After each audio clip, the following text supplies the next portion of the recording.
তারপরে বাজারে এসে কারবার করা সাহস থেকে পায়, তার প্রতিবাদ কে করবে? কে করবে? আপনারা যদি বলেন মক্কেল প্রতিবাদ করবে, অ্যাসোসিয়েশন করবে, অ্যাসোসিয়েশন কি? একটা রেজিস্টার কাগজ, সেই কাগজটায় আমরা চিঠি লিখে যদি কোনো জায়গায় দিই, কোনো অধিকারীর কাছে দিই, সেই চিঠিটা কাজ করবে, অ্যাকসেপ্ট করবে। তার জন্যই একটা সংগঠন রেজিস্ট্রেশন করা হয়। বুঝাতে পারছি একটু একটু? সংগঠনের নিজস্ব হাত পা নেই, সংগঠনের ক্ষমতা আছে।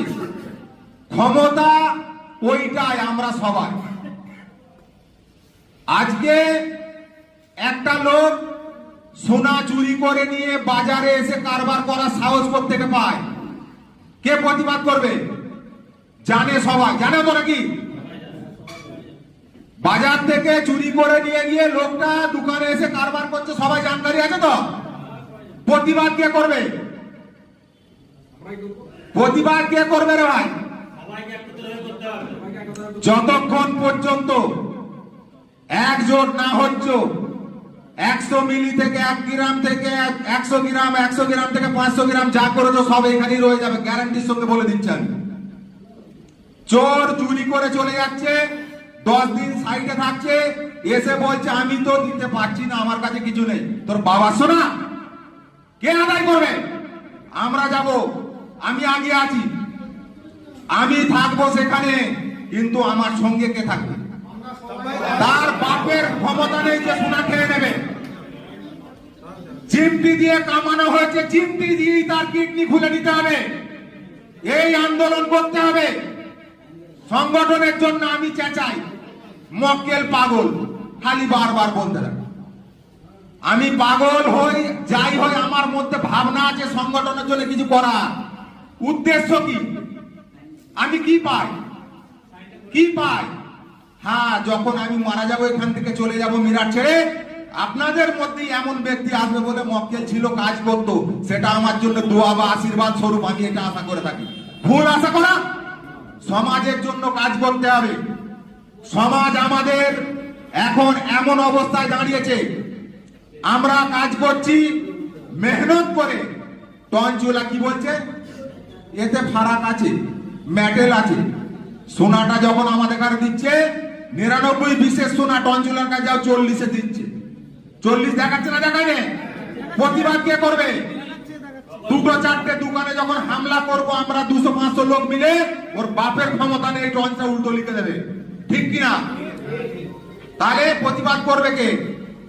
একজন আমাকে বললো যে আমি সোনাটা তাপিয়েছি, কালো পড়ে গেছে। পাকা সোনা কেন কালো পড়বে? আমি বললাম চলো, যার কাছ থেকে সোনা নিয়েছো তার কাছে চলো, তার কাছ থেকে যে কিনেছে তার কাছে চলো। যেতে হবে তো। সে ব্যক্তি কি বলছে? ভাই ছেড়ে দাও, থাক থাক। তার মানে কি? আমাদের মধ্যে কমি। ওই যে হাজি ফারুক সাহেব বলল, আমরা 75-এর কাজটা যখন আমাদের এখানে 20 থেকে 30 টুকরো বেশি ঢালতে হচ্ছে, আমি কোথা পাবো? কারিগর এখন বর্তমানে 40 টুকরো লসে চলছে, তো যেটা বলছে তার থেকে 40 টুকরো লসে আছে। তো কেন থাকবে ভাই? বোম্বের একটা 92 এর সামান গালালে পরে কত টন বসে মইদুল ভাই? 92 বসে তো। আমাদের এখানে সোনা গালালে কত বসবে? 40-91 বসবে। কেন? আমাদের কাজ বাজারে গিয়ে অপবিত্র, পবিত্র নয়। কিন্তু আজকে বোম্বে বলেন, গুজরাট বলেন, কেন তারা কি করেছে? তারা সোনাটা ভালো রেখেছে। বাজারকে জ্যান্ত রাখতে হবে। বাজার জিন্দা রাখতে গেলে ব্যাপারী কারিগর এক হতে হবে। আমরা সেইবারে ব্যাপারীদের সঙ্গে একটা মিটিং ছিল, আমাদের মনোজ মন্ডলের দ্বারাই আমাদের বাঙালি সমাজের 5 জনকে ইনভাইট করেছিল, ঠিক আছে? সেখানে তাদের সঙ্গে আলোচনা করে দেখা গেল মোটামুটি তারাও এগ্রি আছে যে কিভাবে সুষ্ঠু পরিবেশ গড়া যায়। তো এতে আমাদের একজোট হতে হবে, কিন্তু আমরা একজোট নেই। একজোট আছি ভাই? সংগঠন কাদের? সংগঠন যখন আমাদের, আমরা এটা বলবো না যে আমরা অ্যাসোসিয়েশনের কাছে যাচ্ছি, আমরা চলো সবাই একসঙ্গে। কালকে বিক্রম দা যখন ডাক দেবে হোয়াটসঅ্যাপ মেসেজে আমাদের এখানে হাজির হতে হবে, হবে না হবে না? যখনই কেউ ডাকবে, আমাদের যখন সংগঠন রেজিস্ট্রেশন করার কথা হয়েছিল তখন বলা হয়েছিল মেসেজ যা মানে 15 মিনিটের মধ্যে আমরা ওই জায়গায় জমায়েত হব। আমরা হচ্ছি না, হচ্ছে কি?